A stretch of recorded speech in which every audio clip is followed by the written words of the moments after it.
What's up, world? Welcome to What's Your Magic. Thank you for tuning in today on this gorgeous day out here in Mississauga. And one thing I want to talk to you about is something that I've learned from magic and also from sales is what you focus on is what the audience will focus on. And what do I mean by that? Let me expand.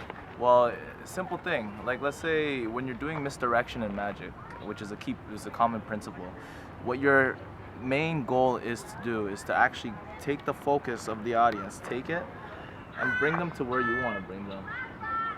So you show them where the magic happens.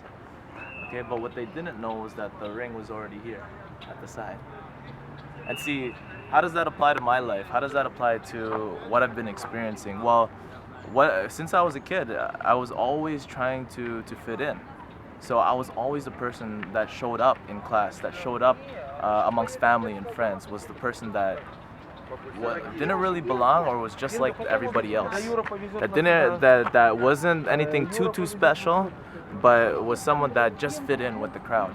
And that's how I saw myself. I wanted them to focus on that I wasn't anything different because I felt that if I was something different, then I would be shunned or I would be put away, right? I wouldn't be accepted.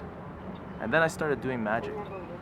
And I started doing something that was different, but I still did it in a sense where I wanted to make people feel good, so that I was popular, and that I didn't want to get into any fights. I didn't want to get into arguments. I just wanted to be friends with everybody, right? And that was my goal. My intention wasn't so much I don't care what anybody thinks. I'm just gonna do what I gotta do. But until last few years ago, where I learned so much from doing sales, from the last 7 years, from performing, and as my experience grew, as I went along this journey, my confidence built up. The way I looked at myself was different. The way I thought about myself was different. I started thinking about myself as someone with something of value, something that someone has that other people can't offer.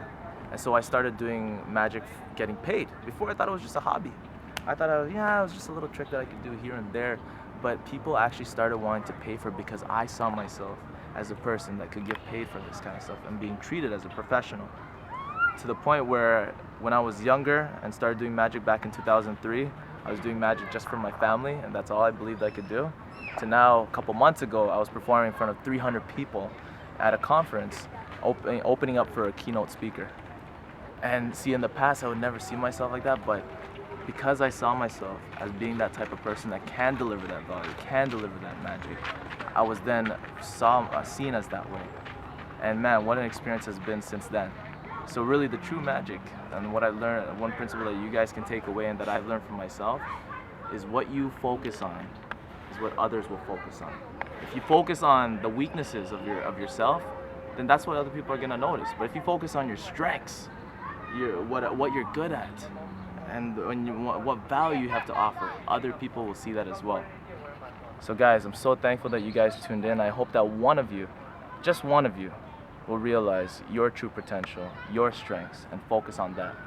Thank you guys for tuning in, and subscribe to What's Your Magic.